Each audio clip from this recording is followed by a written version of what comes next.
सकता है कई लोग का होमवर्क नहीं पूरा हो।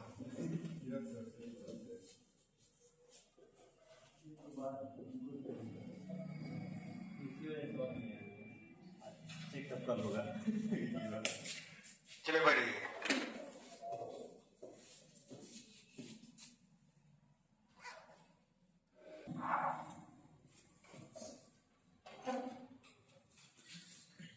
इसको बोलते हैं कंपाउंड इंटरेस्ट।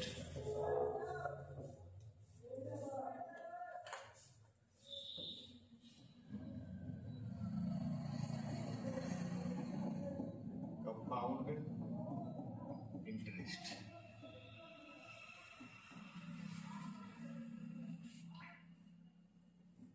ब्याज कितने प्रकार का होता है? दो प्रकार। ब्याज क्या होता है? जब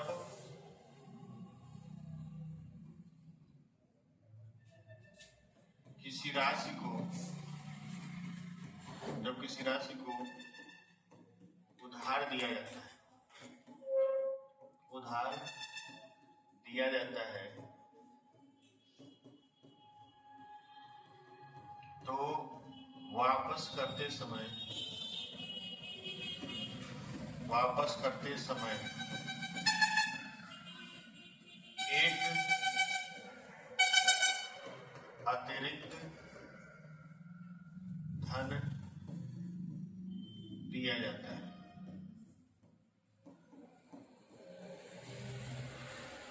इसे ही ब्याज कहते हैं। इसे ही क्या कहते हैं? ब्याज कहते हैं।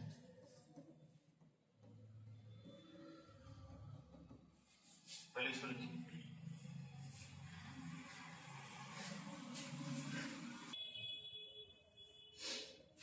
क्या कहते हैं इसको? ब्याज। ठीक, आगे बढ़े जाए।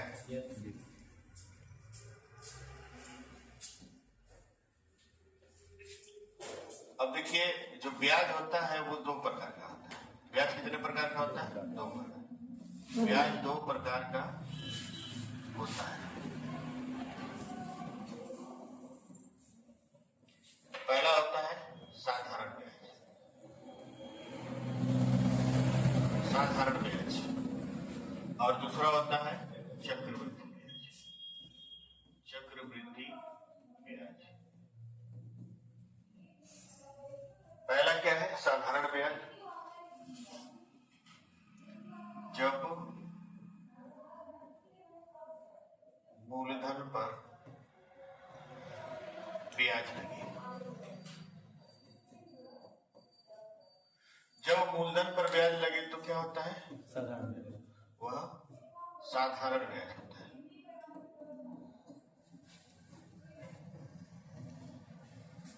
ठीक है।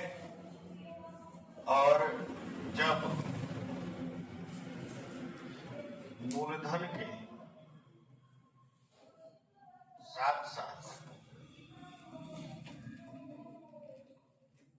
ब्याज पर भी ब्याज लगे,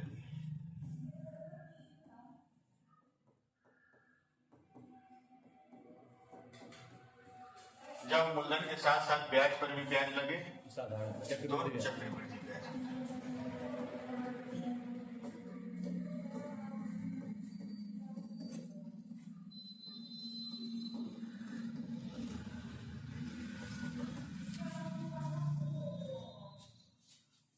जब केवल मूलधन पर ब्याज लगता है तो उसको साधारण ब्याज कहते हैं, और जब ब्याज पर ब्याज लगने लगता है तो क्या कहते हैं? चक्रवृद्धि ब्याज।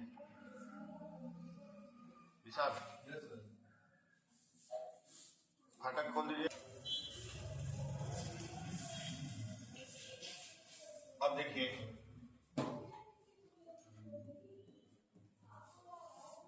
साधारण ब्याज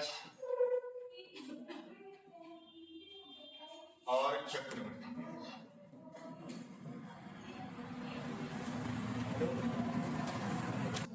चक्रवृद्धि ब्याज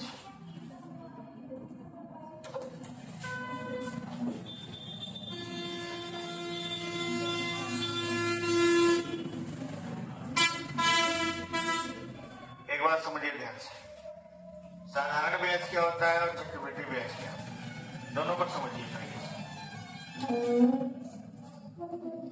मूलधन ले लेते हैं कितना 500, दर ले लेते हैं 10% और समय बराबर 1 वर्ष। ठीक, तो ऐसी स्थिति में जो साधारण ब्याज होगा, साधारण ब्याज क्या हो जाएगा? साधारण ब्याज हो जाएगा 500 गुणे 10 गुणे 1/100, कितना आएगा 50। साधारण ब्याज हमारा कितना हुआ 50। ठीक, ये पहले वर्ष है। कौन सी वर्ष है? पहले वर्ष। दूसरे वर्ष जब आप जाएंगे, दूसरे वर्ष, तो यहाँ हमारा फिर से हमारा जो मूलधन होगा वो कितना होगा 5। इस मूलधन पर ब्याज लगेगा, इस 50 रुपया ब्याज पर ब्याज नहीं लगेगा। फिर मूलधन उतना ही है और हमारा दर कितना है 10% है और समय कितना है 1 वर्ष है। ठीक,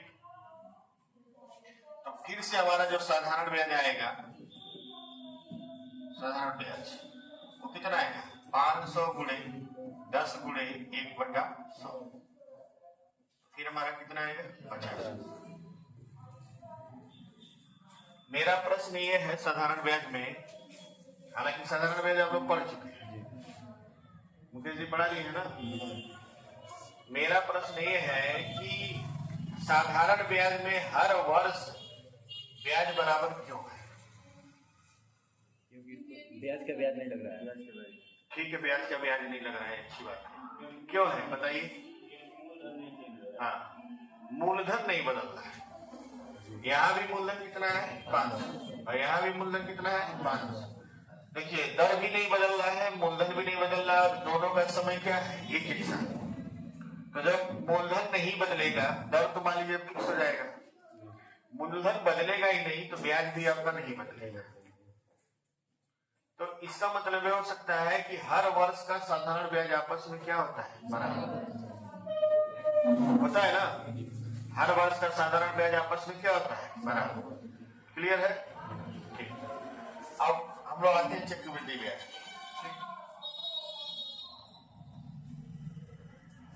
हमारा मूलधन जो है वो 500 मान लीजिए, दर जो है 10% वार्षिक है और टाइम जो है कितना है 1।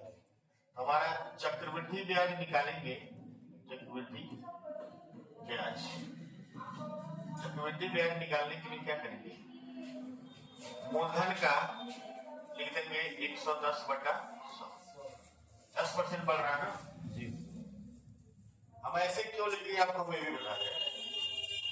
P × 1 + R/100 और इसमें पावर क्या होता है ये होता है ना। यहां से निकलता है चक्रवृद्धि मिश्र धन निकलता है। क्या निकलता है? मिश्र धन। चक्रवृद्धि क्या निकलता है? मिश्र धन। ब्याज नहीं निकलता, फिर घटाना पड़ता है।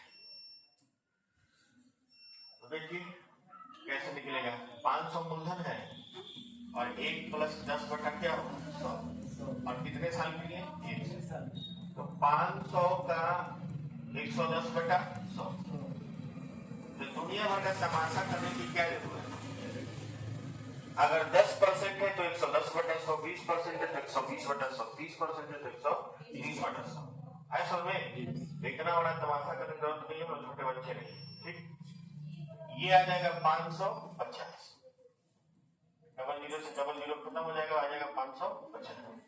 अब यहाँ मिश्रधन में से मूलधन घटाएंगे तो हमारा जो ब्याज आएगा चक्रवृद्धि ब्याज वो आएगा 550 में से हम कितना घटाएंगे 500, कितना आएगा 50। अब आप बताइए पहले वर्ष का साधारण ब्याज और पहले वर्ष का चक्रवृद्धि ब्याज आपस में क्या है बराबर। ऐसा क्यों है? ब्याज जो दूसरे वर्ष से लगता है। ठीक है, पहले वर्ष का और दूसरे वर्ष का चक्रवृद्धि ब्याज आपस में, पहले वर्ष का साधारण ब्याज और दूसरे पहले वर्ष का साधारण ब्याज और पहले वर्ष का चक्रवृद्धि ब्याज आपस में बराबर इसलिए है क्योंकि दोनों का मूलधन क्या है बराबर है। हर वर्ष का साधारण ब्याज आपस में क्या होता है बराबर। और पहले वर्ष का साधारण ब्याज और पहले वर्ष का चक्रवृद्धि ब्याज आपस में क्या होता है? बराबर। परिवर्तन दूसरे साल से होता है। किस साल से होता है? दूसरे साल। ऐसा क्यों होता है? अब देखिए यहाँ पर आप देखेंगे कि नया मूलधन क्या हो जाएगा? नया मूलधन हो जाएगा 500 तो पहले था ही, अब आपका किस पे मिलेगा? 50 रुपया जो आप ब्याज पाए हैं उस पे भी ब्याज मिलेगा। तो नया मूलधन कितना हो गया? 550। जैसे ही मूलधन बदलेगा ब्याज बदलना शुरू हो जाएगा। और मूलधन बदलने का मतलब क्या? मूलधन बढ़ेगा। ब्याज का मतलब बढ़ना ही बढ़ना है, घटना नहीं है। ठीक है, अब मूलधन बदल गया। अब हम मिश्रधन निकालेंगे तो 550 का दूसरे साल के लिए 110/100, डबल जीरो से डबल जीरो कट गया, 11×5=55, 11×5=55 पर 60, 605। तो अगर हम चक्रवृद्धि ब्याज निकालते हैं तो हम देखेंगे कि 605 माइनस 550 कितना हो गया? 55। ब्याज बदल गया कि नहीं बदल गया? तो दूसरे साल से चक्रवृद्धि ब्याज क्या होता है? बदल जाता है। ऐसा इसलिए होता है कि मूलधन भी क्या हो गया? बदल गया। उसमें समय का नहीं, अभी समय एक ही लेकर चलना है। अभी आपको हम समझाने की कोशिश कर रहे हैं साधारण ब्याज में और चक्रवृद्धि ब्याज में अंतर क्या है। हालांकि ये चीज आपको मुकेश जी भी पढ़ाए होंगे शुरू में, लेकिन इसको बताना जरूरी है। ठीक है, समझिए। तो अब शॉर्टकट में समझिए, प्रत्येक वर्ष का साधारण ब्याज आपस में क्या होता है? बराबर। पहले वर्ष का साधारण ब्याज और चक्रवृद्धि ब्याज आपस में क्या होता है? बराबर। दूसरे साल से चक्रवृद्धि ब्याज में क्या होता है? वृद्धि होने लगती है, परिवर्तन होने लगता है, जो भी समझ। अब देखिए हम यहाँ 50 रुपया बना है ब्याज और यहाँ कितना बना है? 55। यहाँ 55 बना है, तो 5 एक्स्ट्रा क्यों हुआ है?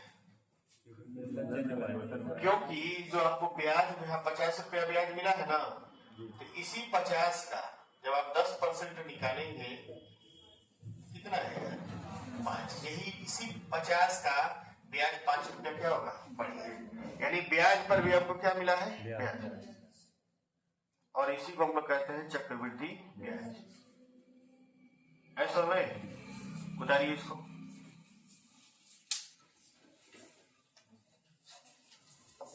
प्रत्येक वर्ष का साधारण ब्याज आपस में बराबर होता है।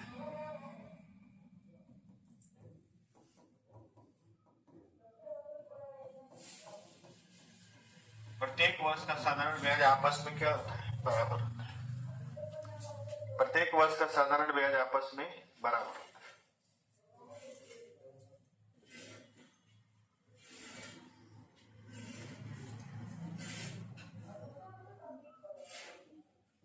दूसरा लिखेंगे, पहले वर्ष का साधारण ब्याज और चक्रवृद्धि ब्याज दोनों आपस में बराबर होते हैं। आपस में बराबर होते हैं, बराबर होते हैं।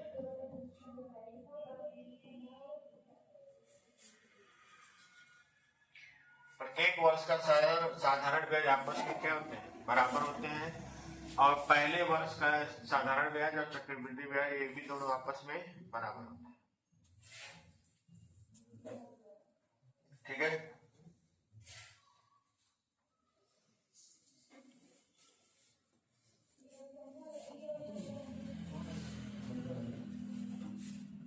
आज बहुत ज्यादा हम लोग को पढ़ना नहीं है, बस हम लोग को सीखना है। अभी आज जो सीखेंगे अभी कल भी और सीखना है। 2 दिन सीखना है, उसके बाद सवाल लगाना सीखेंगे। ऐसा में और कोई हमसे ये नहीं कहेगा कि सर हमको नहीं आ रहा है। नहीं आ रहा तो वीडियो देखिए, नहीं आ रहा तो वीडियो देखिए। क्लास में सबका कलम चलना चाहिए, मार के पटक के सही कर देंगे, या नहीं तुरंत भगा देंगे क्लास के बाहर। अब आप लोग के हिसाब से नहीं, मुझे अपने हिसाब से पढ़ाना इस चैप्टर से, ठीक ना। पहले वर्ष का साधारण ब्याज और चक्रवृद्धि ब्याज दोनों आपस में बराबर है। तीसरा लिखिए, दूसरे वर्ष से दूसरे वर्ष से चक्रवृद्धि ब्याज में अंतर आने लगता है।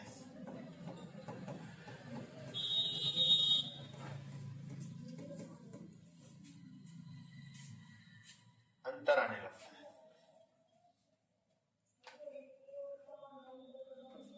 हम चाहते थे इसको पहले से लिख के ला दिए होते पीपीटी में, लेकिन पीपीटी में लिखना साधारण प्रश्न।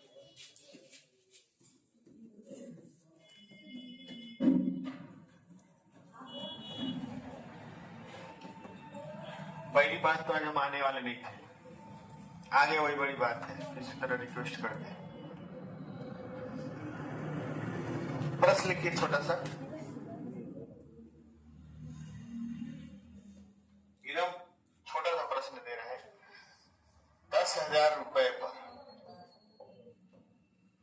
10% वार्षिक ब्याज की दर से, वार्षिक चक्रवृद्धि ब्याज की दर से 2 वर्ष का चक्रवृद्धि ब्याज क्या होगा?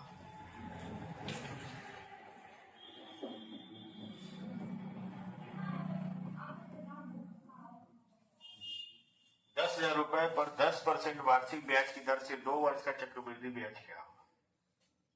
कुछ बेशर्म लोग ऐसे हैं जो कभी जिंदगी में सुधर नहीं सकते, समझ रहे हैं?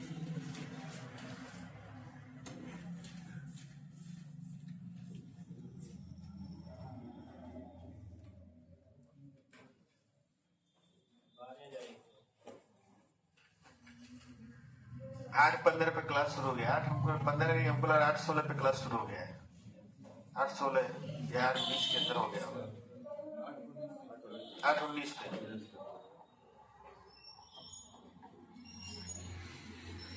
कैमरा लगने में लेट नहीं होता, तब टाइम शुरू हो गया। कल भी हम इतने ही बजे शुरू कर देंगे। जिसको आना आ जाएगा, नहीं आना बताए। चलिए ध्यान से देखिए, इस सवाल को बाबा आदम के जमाने से कैसे लगाया जा रहा है, बचपन से कैसे आप लोग लगाए हैं, वो तरीका हम आपको बता रहे हैं। उससे लगाना वगाना नहीं है, आपको नया तरीका बताएंगे, उसी से सवाल लगाना है। शुरू में जो नया वाला तरीका कठिन लगेगा, लेकिन बाद में वही आपके लिए रामबाण हो जाएगा। कैसे? देखिए, ये बराबर हो जाएगा 10,000 का 110 1 साल के लिए और 110 1 साल, 2 साल के लिए दिया था। डबल जीरो 4 जीरो खत्म, ये हो जाएगा 121 और डबल 12,000 कितना है? 100। 12,100 ये मिश्रधन है। तो हमारा जो ब्याज हो जाएगा, चक्रवृद्धि ब्याज जो होगा वो 12,100 में से कितना घटा देंगे? 10,000। तो हमारा आ जाएगा 2100 रुपए को क्या मिलेगा? ब्याज। इसी सवाल को हम दूसरे तरीके से लगा रहे हैं, ठीक है? बहुत आसान चीज है, और इसे लगाने वाला नहीं है, आपको नए वाले से लगाना है। कुछ नहीं करना है आपको, ठीक? दर हमारा कितना दिया है? 10% माने 1/10। और समय कितना है? 2 वर्ष। इतना चीज समझ पा रहे हैं ना? आपको दर दिया रहेगा तभी टेबल बनेगा। पहला चीज नोट कर लीजिए, दर दिया रहेगा तभी टेबल बनेगा। जहां दर नहीं दिया रहेगा वहां कोई और मेथड लगेगा, यही सब लगेगा। घबराइए नहीं आप, बहुत सारी चीज आपको पढ़ाएंगे। स्केलिंग फैक्टर है, ठीक है? दशमलव का स्केलिंग फैक्टर है। क्या करने आए आप लोग? टाइम से नहीं आ पाते हैं? हाँ, हवा चल रहा है तो इसका मतलब बाकी लोग बेवकूफ है। आते हैं लोग मुंह दिखाने।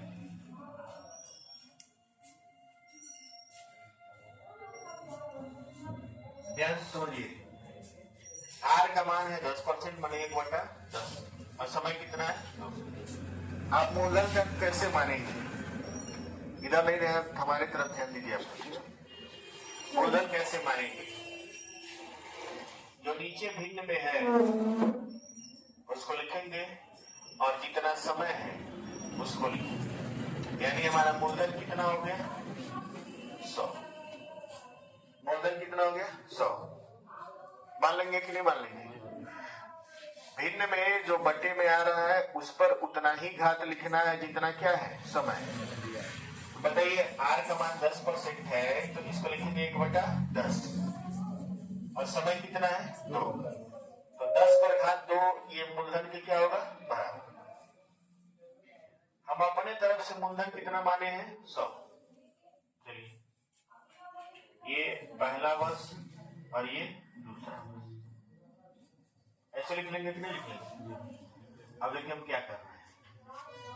100 का 1/10 कितना आएगा 10। यानी मूलधन पर ब्याज कितना मिला है 10।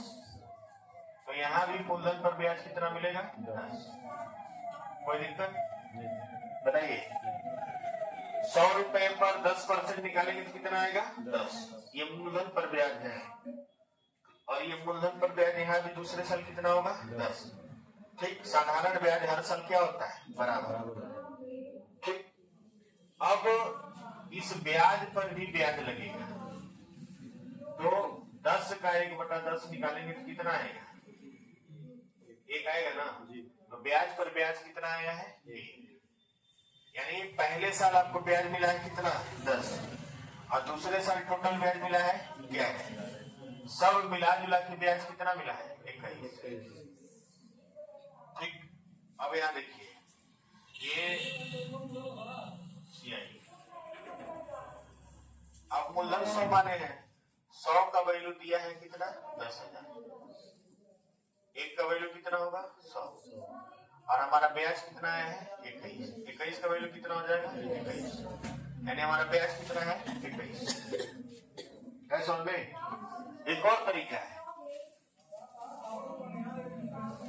10 से हमारा कितना हुआ 11 पहले साल, दूसरे साल 10 से कितना हुआ 11, तो 100 से कितना हो गया 121। 100 का वैल्यू कितना है 10,000, डबल जीरो बढ़ा है तो 121 का वैल्यू कितना होगा 121 डबल जीरो 12,100। तो ये विसर्जन हो गया और ये मूलधन हो गया तो ब्याज कितना है 12,2100। ये भी तरीका है, ये तरीका आगे जाकर फेल हो जाएगा। बराबर है, ये तरीका आगे जाकर फेल हो जाएगा। कहाँ फेल होगा ये भी बताएंगे। आप इससे भी लगा सकते हैं, कई कोई यूट्यूब चैनल वाले होंगे यही बताए होंगे तो कई लोग के दिमाग में फिट होगा। हम भी कहीं बताते हैं है ना, तुम बंदरों का भी ये चीज देखिए। सबसे बढ़िया अगर कोई तरीका है नए प्रश्नों को लगाने के लिए तो वह टेबल में है। ठीक है, फिर से समझिए टेबल आप समझिए। जो दर दिया है 10% उसको बटे में लिखेंगे, नीचे जो हर होगा उस पर घात चढ़ाएंगे किसको समय, वही आप मूलधन मान लेंगे। अब इसे 100 रुपए पर 10% कितना होगा 10। अब फिर इसी 100 रुपए पे अगले साल कितना होगा 10 और ये जो पहले साल का ब्याज है 10 का 10% क्या होगा 1। अब टोटल ब्याज कितना हो गया 21। ये चक्रवृद्धि ब्याज है। अगर आप कहेंगे इसमें साधारण ब्याज कौन है, जो पहले वाले लाइन में होता है वही साधारण ब्याज होता है। इसका साधारण ब्याज कितना होगा 20। यानी 20 का वैल्यू कितना हो जाएगा 2000 और चक्रवृद्धि ब्याज का मान कितना होगा 21। पहले इसको उतारिए आपको अपने भाषा में।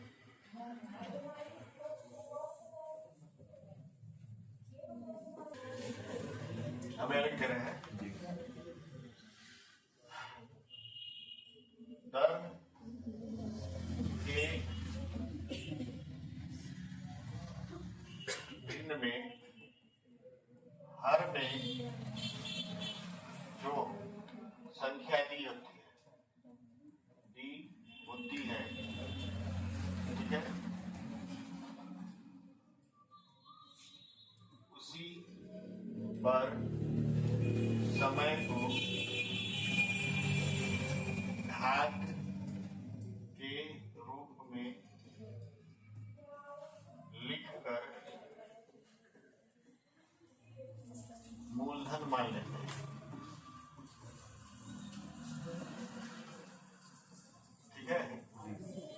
हमारा मूलधन कितना है 10 पे घात 2 बराबर कितना है 100। ये हम अपने तरफ से माने हैं, ठीक है, बता दीजिए इसको भी। बारिश पानी का चला ऐसे चक्रवृद्धि ब्याज और मिश्रण और चाल समय दूरी रेलगाड़ी के बाद आपका क्या होगा, अंकगणित समाप्त हो जाएगा। और इतने ही चैप्टर से अधिकतर प्रश्न आते हैं और इसके बाद आप लोग पढ़ेंगे, कुछ दिन बाद आप लोग को शिफ्ट किया जाएगा दोपहर में और आप लोग का क्लास और लंबा होगा, जिसमें आप भूगोल पढ़ेंगे, अर्थशास्त्र पढ़ेंगे, बायोलॉजी पढ़ेंगे, बॉटनी पढ़ेंगे, जूलॉजी पढ़ेंगे, जो भी पढ़ना है। एडवांस भी चलेगा भाई, हम लोग एडवांस ही पढ़ाने के लिए ना है, तो शिफ्ट करेंगे नहीं तो आप लोग आप हो नहीं पाएगा। ऐसे तो जिंदगी भर पढ़ते रह जाएंगे, खत्म है। आप लोग का स्पीड वैसे ही कछुए से कम है। घोंघा देखिए आप लोग ना, घोंघा से भी धीरे चलते हैं आप लोग, घोंघा आपसे तेज चलता है। तो जोक होता है सवाल नहीं लगवाएंगे, पहले हम टेबल बनाना सीखेंगे, ठीक है। कैसे टेबल बनाएंगे, दर दिया है कितना 3 वर्ष, सॉरी दर दिया है कितना 10% वर्ष और समय कितना है 3 वर्ष।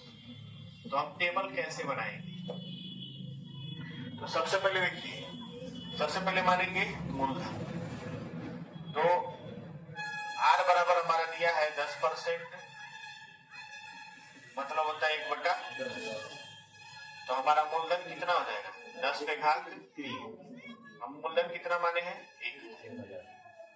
ऐसा क्यों मानते हैं हम ये भी बताएंगे आपको, लेकिन अभी नहीं, बाद में हम जाएंगे।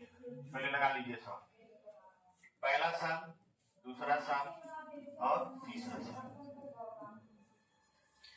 ये मूलधन हमारा 1,000 है, तो 1,000 का 1/10 कितना होगा 100। यानी यहाँ मूलधन कितना होगा, यहाँ ब्याज होगा 100, यहाँ भी ब्याज कितना होगा 100 और यहाँ भी ब्याज क्या होगा 100। जो पहली वाली लाइन होती है, पहली वाली लाइन होती है साधारण ब्याज, यानी अब इसका साधारण ब्याज निकालिए, कितना आएगा 300। तीनों साल का मिला के साधारण ब्याज कितना होगा 300। अब देखिए, पहले साल ब्याज पर ब्याज लगता नहीं है, दूसरे साल ब्याज पर ब्याज लगेगा। 100 का 10% कितना होगा 10 हो गया ना। पहले साल 1 रहेगा, दूसरे साल 2 रहेंगे, तीसरे साल कितने रहेंगे 3 रहेंगे। अब दूसरे साल जब ब्याज लगेगा तो इन दोनों पे लगेगा, इन दोनों पे लगेगा, कितना हो जाएगा 20। 200 का 10% क्या आएगा 20 और इस 10 का कितना होगा 1। तो टोटल हमारा चक्रवृद्धि ब्याज कितना हो जाएगा, टोटल चक्रवृद्धि ब्याज 330 और 31 331। तो अभी आप 1000 का वैल्यू माने हैं कितना, थोड़ी अभी तो कोई मूलधन माना नहीं था। और साधारण ब्याज कितना हो जाएगा 300। और चक्रवृद्धि ब्याज और साधारण ब्याज का अंतर कितना हो जाएगा 31 रुपये आ जाएगा। तो अंतर वाले सवाल भी आप इससे लगा सकते हैं। अगर हम आपसे कहते हैं कि दूसरे वर्ष का चक्रवृद्धि ब्याज कितना है, तो सिर्फ दूसरे वर्ष का कितना है 110। अगर हम आपसे कहते हैं सिर्फ तीसरे वर्ष का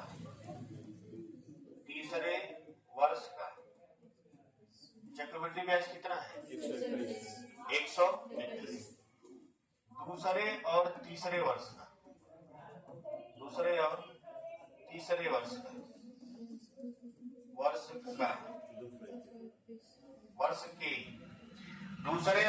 वर्ष के चक्रवृद्धि ब्याज और साधारण ब्याज का अंतर बताइए।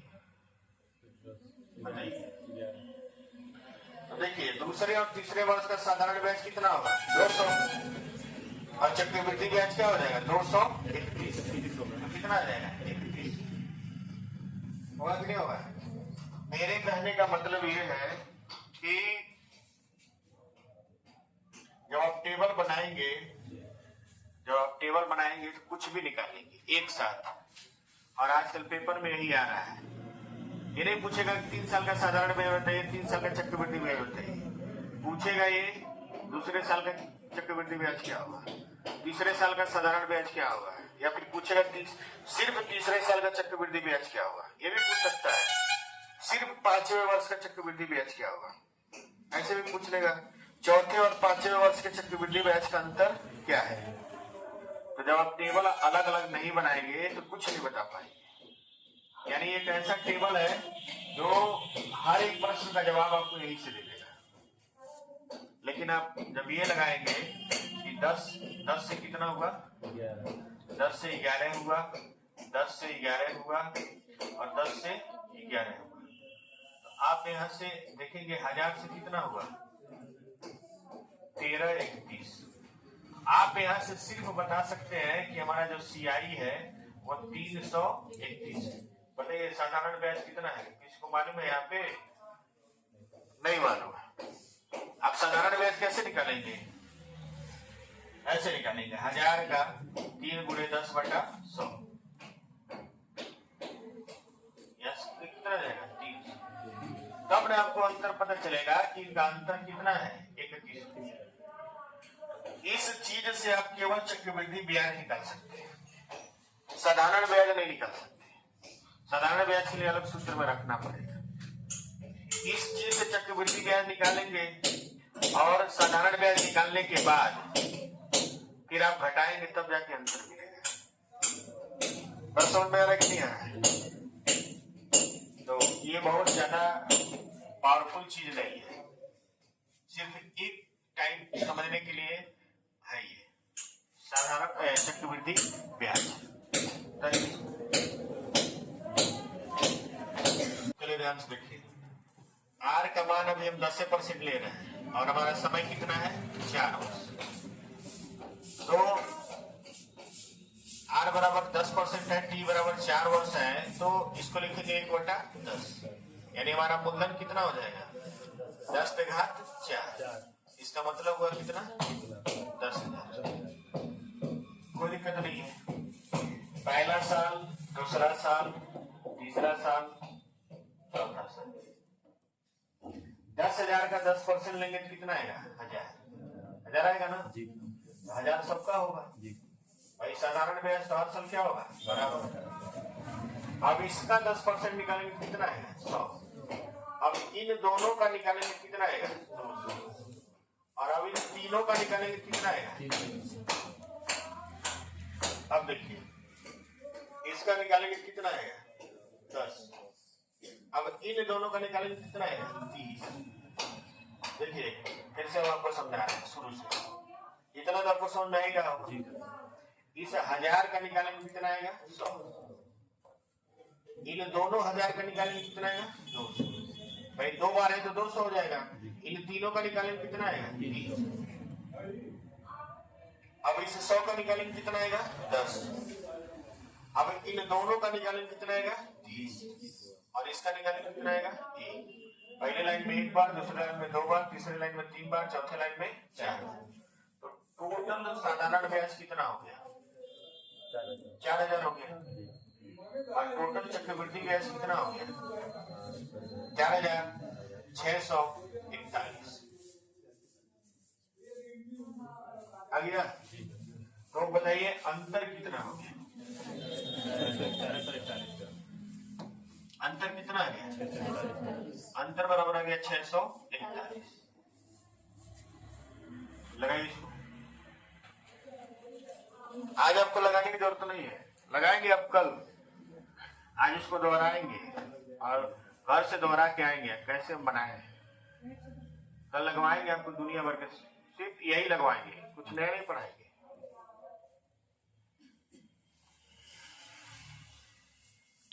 R बराबर 10%, T बराबर कितना है, 5 वर्ष। तो हमारा मूलधन कितना हो जाएगा, 10⁵5, यानी कितना है, 1 लाख। ठीक, पहला वर्ष, दूसरा वर्ष, तीसरा वर्ष, चौथा वर्ष, 5वां वर्ष।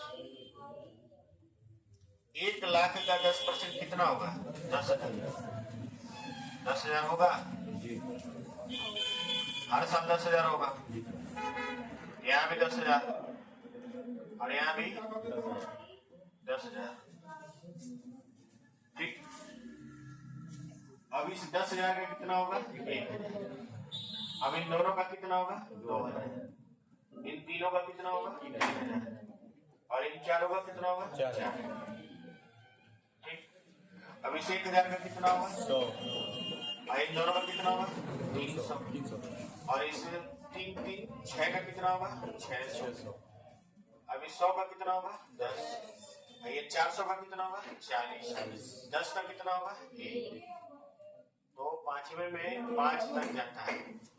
अब यहाँ आप देखेंगे तो साधारण ब्याज कितना हो जाएगा? 5,000 5,000 होगा, 50,000। 50,000 और चक्रवृद्धि ब्याज कितना हो जाएगा?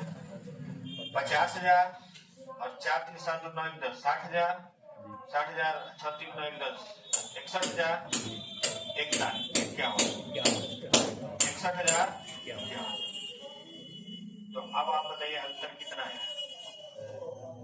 अंतर आ जाएगा 11,000। है सुनना है? सभी लोग टेबल बनाना कुछ हद तक सीख गए होंगे। हद तक सीख गए कि नहीं? क्या नहीं समझ में आएगा दोबारा के चैनल को देख लीजिएगा, समझ में आएगा।